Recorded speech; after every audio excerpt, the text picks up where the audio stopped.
Games are getting way too expensive, and there are a lot of games that you might want to play, but you don't know if you want to spend the money to buy it or not. I find myself looking at price tags for games and wondering, is it really worth that much money? Like, should I actually pay for that? By the time I find out that I paid way too much for a game that I didn't really enjoy, it's already too late. I can't refund it through Steam. It's already been 2 hours. That's exactly why I made this YouTube series. Hopefully I can prevent you from making your wallet look anorexic, because you paid for dogshit games. From here on out, I'll be your wallet warden, and I'll let you know which games you should pay for and which games you should avoid. So please, click the like button, and subscribe. Alright, I'll try to keep this quick. The first game that I want to talk to you guys about is Phasmophobia. Phasmophobia is the newest hit 4-player co-op horror game developed by Kinetic Games. Players work together to use ghost hunting tech like Ouija boards, crucifixes, and let me think, motion sensors, cameras, and a lot of other stuff to find a ghost that's hidden somewhere on the map. From my first impressions, Phasmophobia gives a much-needed new breath of fresh air into the horror genre. Rather than sticking to the linear story-driven experience and the scripted scary moments, this game actually takes a different approach and focuses more on the cooperative gameplay rather than anything else. You see, horror games are kind of like cars at a car dealership, you know? You go to a car dealership and you say, I want one car. They go, look at this car. This car's got 4-wheel drive. And you go, no, I don't want that car. And they go, alright, look at this car. This car's got all-wheel drive. And then you look around and you realize it's all the same shit but in different colors. And that's where Phasmophobia shines. Although 4-player co-op horror games have existed before this game came out, those other games follow the same formula where you got a flashlight, you go into a dark area, and you try and save yourself from whatever's chasing you or whatever's there, and you're trying to figure out how to get out, or you're trying to collect all the pages. You know the deal. The scary parts of Phasmophobia don't rely on the scripted jump scares, or the narrow hallways, or the inability to defend yourself, so you're forced to run away from whatever's chasing you. Yeah, Phasmophobia has none of that. Instead, it focuses more on building the tension in the atmosphere with your friends and trying to figure out where the ghost is. You're not sure which area the ghost is. It could be right next to you, invisible or something, or it could be in the other room. You have no idea. So there's 2 roles in the ghost hunting team. Typically, you got like 3 people who go inside and check around for whatever they can find about the ghost. She's there, Devin, Ryan, take a picture, Ryan. Ryan, take a picture. Ryan! I'm dead. And then you got the guy in the chair. I think you can tell which one you'd rather want to be. Most people really want to go inside and find stuff about the ghost, but the guy in the chair is probably one of the most important members of the team. Not only does the guy in the chair act like a big brother with all the cameras in the game, they also keep an eye on the ghost's activity and they make sure their teammates don't go insane. But yeah, it's really boring gameplay. I mean, sometimes you get to look at bar graphs and, you get to see some funny moments on the cameras. One thing's for sure is that this game stays way more relevant and more fun, longer than any other horror game that I've played with my friends. And that's because all your missions are randomly generated. Every time you load into a new mission, the ghost is randomly generated. Everything about it. The ghost's behavior, the name, the location on the map, the powers, the penis size. It's all randomly generated. No matter how many times you play, you're probably not going to get the same exact mission that you've had before. I remember playing with my friends.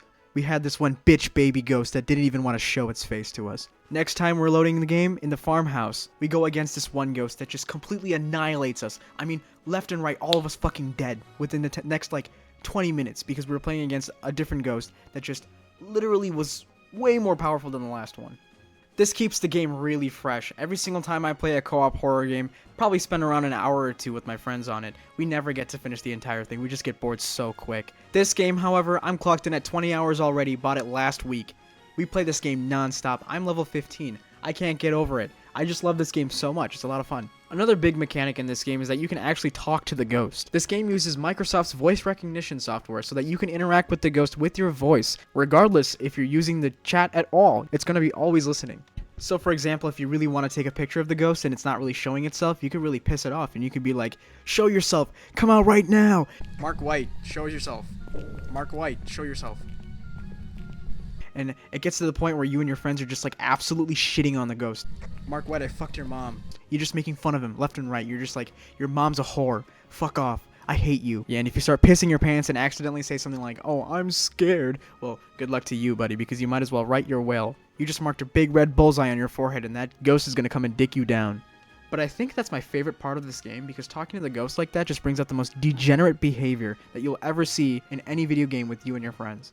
Someone find its name. Someone say its name. Its name.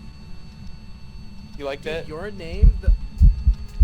It's flashing no! Now, it sounds like I really enjoy this game, which I do, but there are some problems with this game that I really wish were not there. First things first, it's pretty buggy. Sometimes I'll have an item in my hand, and then all of a sudden I'll go to drop it, it just falls through the floor. I don't know where it goes. I don't know if it actually does fall through the floor. Maybe it just yeets itself across the map, and I just don't see it ever again. But it's been probably like 4 or 5 times where I've actually had that happen to me, and I can't finish all of the objectives because I needed that specific item. You'll also find that like doors sometimes like to just open up past their hinges, like just beyond their range of mobility, and you just wonder why.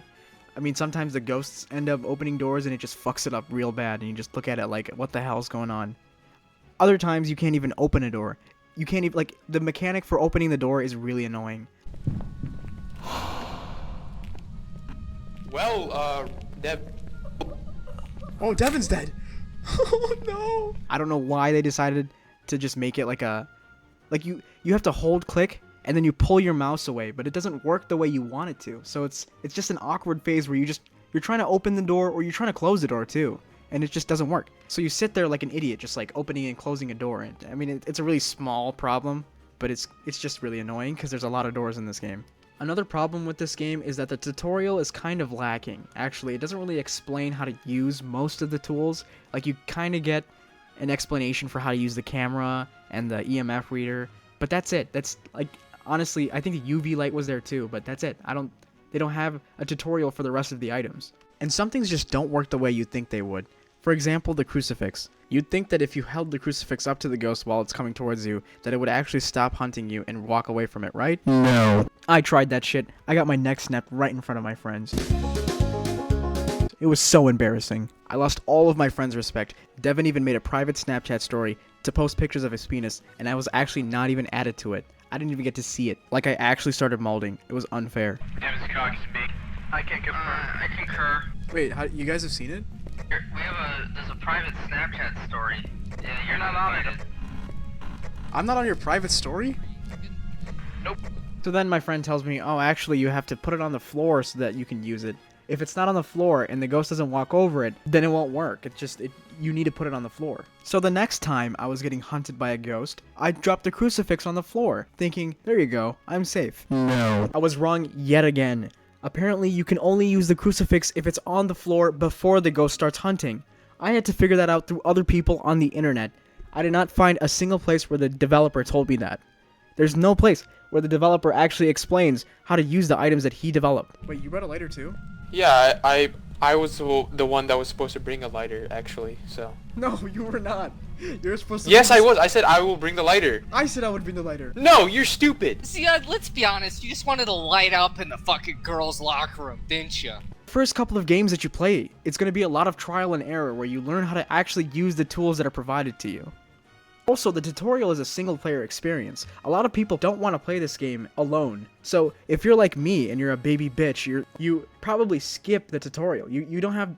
I mean, it forces you to play the tutorial, but you can just exit out of it, and it counts. And I know people actually did this, so like most people who played this game, they don't actually know how to play it when they go in. Hardest thing to learn for us was how to use the camera to look for ghost orbs, because some ghosts give off ghost orbs, and that's how you can tell what type of ghost it is, right?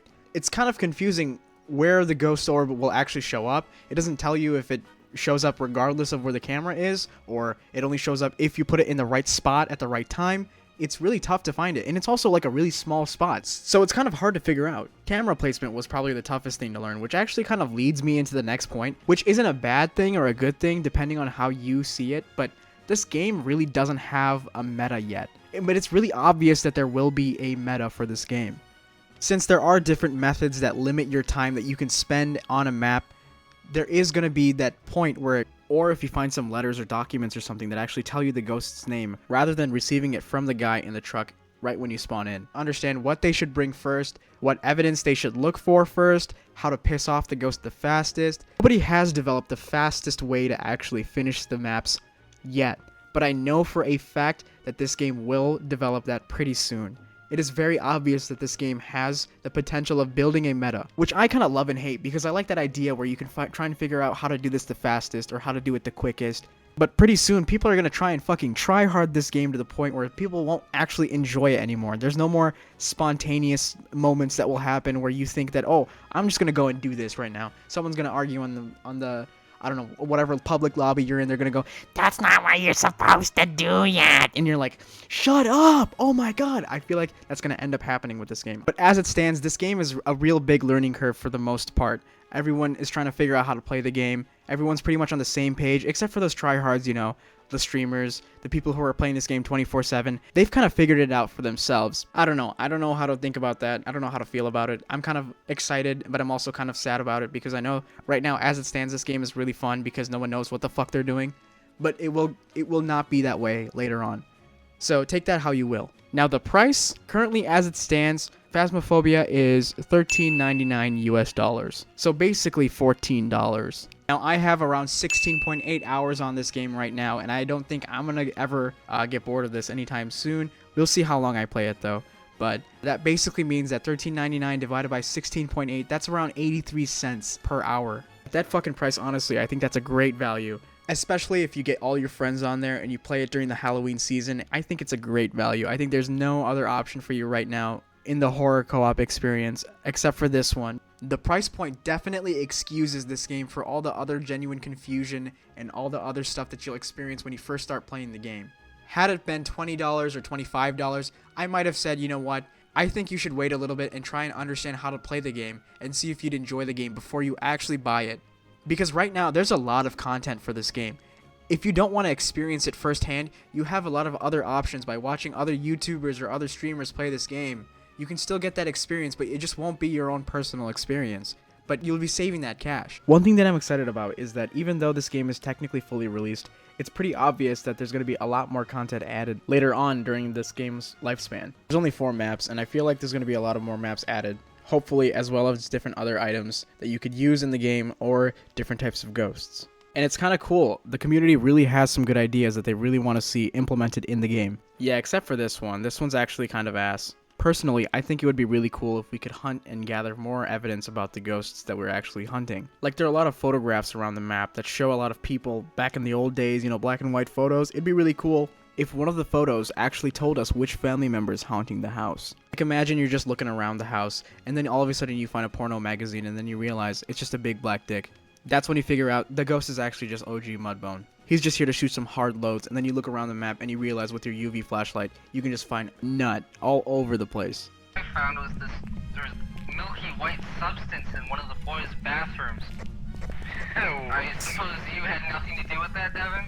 I don't think it'd be hard to add these documents. I mean, implementing them into the game would be very, very natural. I mean, they're already in the game. They're just hanging right there in the truck. It kind of just seems to me like they wanted to actually add that in the game, but then they realized that they didn't have enough time to implement that. So then they just released the game without that actually being a feature.